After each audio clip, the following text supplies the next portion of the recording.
Hi every one.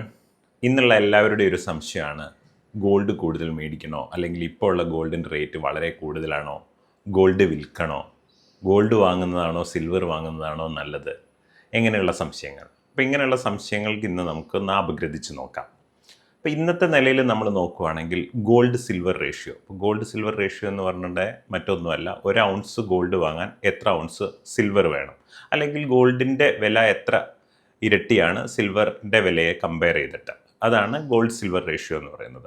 അത് ഇന്നത്തെ നിലയിൽ 100-ന് മുകളിലാണ്. യൂഷ്വലി ഈ റേഷ്യോ എന്ന് പറയുന്നത് 60-70 ആണ് അതിൻ്റെ ഒരു ലോങ് ടൈം ആവറേജ് എന്ന് പറയുന്നത്. അപ്പോൾ ഇപ്പം അത് വളരെ ഹൈ ആണ്, 100-ന് മുകളിലാണ്.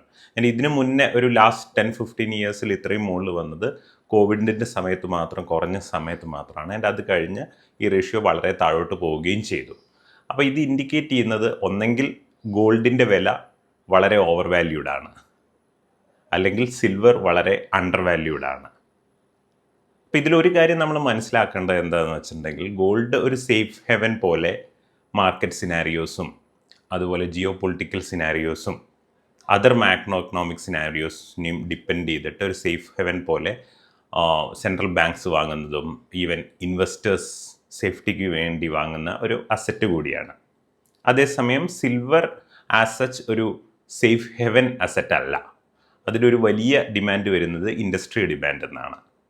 നമ്മൾ സോളാർ പോലുള്ള കാര്യങ്ങൾക്കും അതുപോലെ ഗ്രീൻ എനർജി പോലുള്ള കാര്യങ്ങൾക്കൊക്കെ സിൽവറിൻ്റെ ഡിമാൻഡ് വളരെ അധികമാണ്. അപ്പോൾ സിൽവറിൻ്റെ ഡിമാൻഡ് എന്ന് പറയുന്നത് കൂടുതൽ ഡ്രിവൺ ബൈ ഇൻഡസ്ട്രി ഡിമാൻഡാണ്.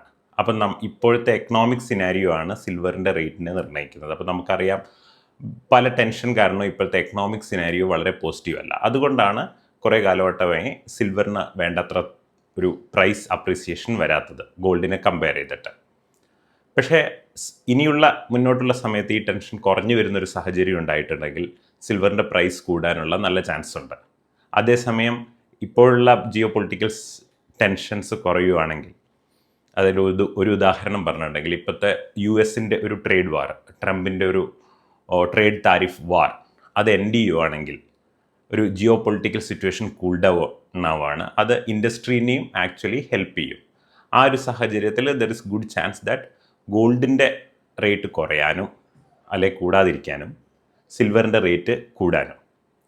ചുരുക്കി പറഞ്ഞു കഴിഞ്ഞാൽ അധികം വൈകാതെ തന്നെ ഈ ഗോൾഡ് ടു സിൽവർ റേഷ്യോ എന്ന് പറയുന്നത് 100-ന് താഴോട്ട് അല്ലെങ്കിൽ ഒരു 80-85 റേഞ്ചിലേക്ക് വരാനുള്ള ചാൻസ് വളരെ കൂടുതലാണ്. അത് എപ്പോഴാവും, എത്ര സമയത്തിനാവും എന്നുള്ളത് നമുക്ക് പറയാൻ വളരെ ബുദ്ധിമുട്ടാണ്.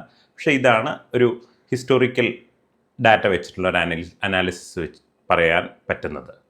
അപ്പോൾ ഇങ്ങനെയുള്ളൊരു സാഹചര്യത്തിൽ ഒരു പോർട്ട്ഫോളിയോ മാനേജ്മെൻറ്റ് വെച്ച് നോക്കുന്ന സമയത്ത് ഒരു കാര്യം ചെയ്യാൻ പറ്റിയത്, നിങ്ങളുടെ പോർട്ട്ഫോളിയോയിൽ കൂടുതൽ ഗോൾഡ് ഉണ്ടെങ്കിൽ ആ ഗോൾഡ് കുറച്ച് വിറ്റൊഴിഞ്ഞ് സിൽവർ വാങ്ങാൻ പറ്റിയൊരു സാഹചര്യമാണ്. ഇനി അല്ല, നിങ്ങളുടെ ഗോൾഡും ഇല്ല സിൽവറും ഇല്ല, നിങ്ങൾക്ക് ഗോൾഡോ സിൽവറോ പോലുള്ള അസറ്റ്സിലേക്ക് ഇൻവെസ്റ്റ് ചെയ്യാൻ താല്പര്യമുണ്ടെങ്കിൽ ഇപ്പം സിൽവർ വാങ്ങുന്നതായിരിക്കും കൂടുതൽ ഉചിതം.